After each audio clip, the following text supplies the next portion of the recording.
अस्सलाम वालेकुम dear students. उम्मीद है आप सब ठीक होंगे। आज के लेक्चर में हम फार्मूला यूनिट के बारे में स्टडी करेंगे और ये भी सीखेंगे कि फार्मूला यूनिट और मॉलिक्यूल में क्या डिफरेंस पाया जाता है।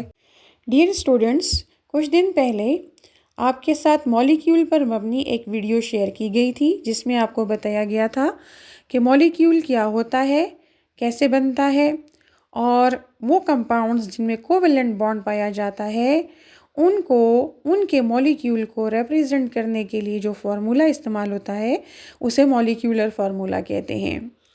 आज हम फार्मूला यूनिट के बारे में पढ़ रहे हैं। डियर स्टूडेंट्स, ये याद रखिए कि कोवेलेंट कंपाउंड्स के बरक्स आयोनिक कंपाउंड को रिप्रेजेंट करने के लिए जो फार्मूला यूज़ होता है उसे फार्मूला यूनिट बोला जाता है। फार्मूला यूनिट एम्पेरिकल फार्मूला भी कहलाता है। आयोनिक कंपाउंड जिन एटम्स के मिलने से बनते हैं उन एटम्स के दरमियान पाई जाने वाली जो सिंपलेस्ट रेशो होती है, that simplest ratio is represented in formula unit. Formula unit से हमें आयोनिक कंपाउंड्स की कॉम्पोजिशन का अंदाज़ा होता है। हमें ये मालूम होता है कि कौन से एटम्स के आयन्स आपस में मिलकर आयोनिक कंपाउंड बना रहे हैं। प्लस ये भी मालूम होता है कि आयोनिक कंपाउंड के क्रिस्टल लैटिस में पॉजिटिव आयन और नेगेटिव आयन के दरमियान क्या रेशो पाई जाती है।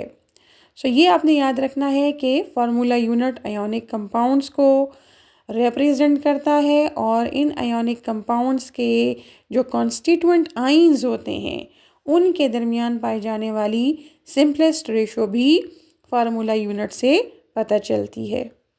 Molecules can exist independently. For example, if we talk about the molecule of water, H2O, it has an independent existence. So that's why it is called a molecule. Whereas the formula unit of an ionic compound cannot exist independently. If you look at the structure given on the screen, you can see the crystal lattice of sodium chloride.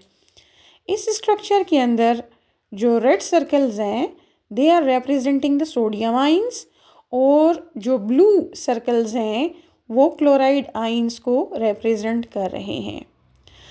अब इस crystal structure के अंदर आप देख सकते हैं कि कई सोडियम आइंस कई क्लोराइड आइंस के साथ कनेक्टेड हैं। अगर हम एक सोडियम आइन या क्लोराइड आइन या एक NaCl को इस क्रिस्टल लैटिस से अलग कर लें तो उसका वजूद ख़त्म हो जाएगा। यानी NaCl एक ऐसा यूनिट है जो इंडिपेंडेंटली एग्जिस्ट नहीं कर सकता। अगर आप स्ट्रक्चर को देखें तो कई सोडियम आइंस और कई क्लोराइड आइंस एक दूसरे के साथ आयोनिक बॉन्डिंग के ज़रिए कनेक्टेड हैं। अगर हम एक NaCl यूनिट को क्रिस्टल लैटिस से बाहर निकाल लें तो उसका वजूद ख़त्म हो जाएगा। ठीक है, तो जो लैटिस होता है that is made of a number of formula units connected with each other by means of ionic bonds. Formula units की एग्जाम्पल्स में जो सबसे सिंपलेस्ट एग्जाम्पल है वो सोडियम क्लोराइड की है। सोडियम क्लोराइड एक आयोनिक कंपाउंड है जिसका लैटिस बनाने के लिए सोडियम आइंस और क्लोराइड आइंस 1:1 रेशो में एक दूसरे के साथ आयोनिक बॉन्ड बनाते हैं और क्यूबिक लैटिस वजूद में आता है सोडियम क्लोराइड का। एक और एग्जाम्पल में शामिल है मैग्नीशियम ऑक्साइड। मैग्नीशियम ऑक्साइड भी एक ऐसे आयोनिक कंपाउंड की एग्जाम्पल है जिसमें पॉजिटिव और नेगेटिव आइंस यानी मैग्नीशियम और ऑक्सीजन आइंस एक दूसरे के साथ 1:1 रेशो में कनेक्टेड हैं। Another example of such ionic compound is calcium phosphate। Screen पर आपको फार्मूला यूनिट और मॉलिक्यूल के दरमियान पाया जाने वाला फ़र्क पॉइंट वाइज बताया गया है कि फार्मूला यूनिट एक सेपरेट एंटिटी नहीं है। एक फार्मूला यूनिट कई फार्मूला यूनिट्स के साथ मिलकर लैटिस की तश्कील करता है, जबकि इसके बरक्स मॉलिक्यूल एक डिस्क्रीट स्पीशी है। A formula unit represents the simplest ratio of ions in an ionic compound, whereas the molecular formula represents the actual number of atoms of each element in a molecule. Examples भी आपको बता दी गई हैं, sodium chloride, calcium fluoride, magnesium oxide. These are the examples of ionic compounds having the formula units which are repeated in 3 dimensions to give rise to the crystal lattice of ionic compounds. Whereas the examples of molecules include water, oxygen, methane. On one side of the screen, partial structure of the lattice of sodium fluoride and that of magnesium oxide has been shown. You can see कि जो sodium fluoride का structure है उसमें sodium ions को black balls की मदद से जबकि फ्लोराइड आइंस को ग्रीन बॉल्स की मदद से रिप्रेजेंट किया गया है। इन दो ऑपोजिट आइंस का ये जो कॉम्बिनेशन है Na+ और F-, ये सोडियम फ्लोराइड के एक फॉर्मूला यूनिट को रिप्रेजेंट करता है।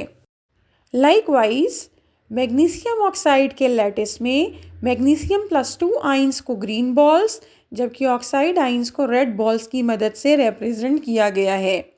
मैग्नीशियम आयन और ऑक्साइड आयन का ये कॉम्बिनेशन मैग्नीशियम ऑक्साइड का एक फॉर्मूला यूनिट है और कई मैग्नीशियम ऑक्साइड यूनिट्स जब एक दूसरे के साथ आयोनिक बॉन्ड बनाते हैं तो तब मैग्नीशियम ऑक्साइड का लैटिस बनता है, जबकि दूसरी जानिब मीथेन का मॉलिक्यूल और वाटर का मॉलिक्यूल रिप्रेजेंट किए गए हैं। ये मॉलिक्यूल्स एक दूसरे के साथ मिलकर बड़े बड़े लैटिसेस नहीं बनाते, ये डिस्क्रीट स्पीशी के तौर पर एग्जिस्ट करते हैं। That's why they are called molecules, जो कि डेफिनेशन ऑफ मॉलिक्यूल में भी आपको बताया गया था कि मॉलिक्यूल एक ऐसी स्पीशी होती है जो इंडिपेंडेंटली एग्जिस्ट कर सकती है। फार्मूला यूनिट्स आयोनिक कंपाउंड्स की कॉम्पोजिशन को समझने में मदद देते हैं। सिमिलरली जिन केमिकल रिएक्शंस में आयोनिक कंपाउंड्स पार्टिसिपेट करते हैं उन केमिकल रिएक्शंस की स्टोइकियोमेट्रिक कैलकुलेशंस के लिए भी फार्मूला यूनिट्स को इस्तेमाल करना पड़ता है। सिमिलरली रिएक्शंस में आयोनिक कंपाउंड्स के बिहेवियर को प्रिडिक्ट करने में भी फार्मूला यूनिट्स मददगार साबित होते हैं। Formula units are also used while balancing the chemical equations of chemical reactions. Let's take a review of today's topic. Formula unit क्या होता है?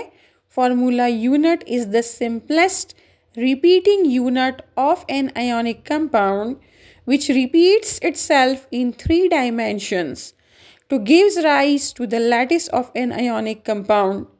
It indicates the simplest ratio of ions.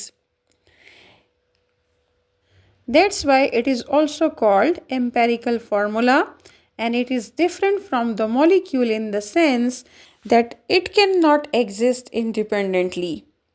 उम्मीद है students आपको इस लेक्चर से ज़रूर फ़ायदा होगा। अल्लाह ताला आपको सेहत व आफ़ियत वाली ज़िंदगी अता करे। अपना ख़याल रखिएगा। अल्लाह हाफ़िज़।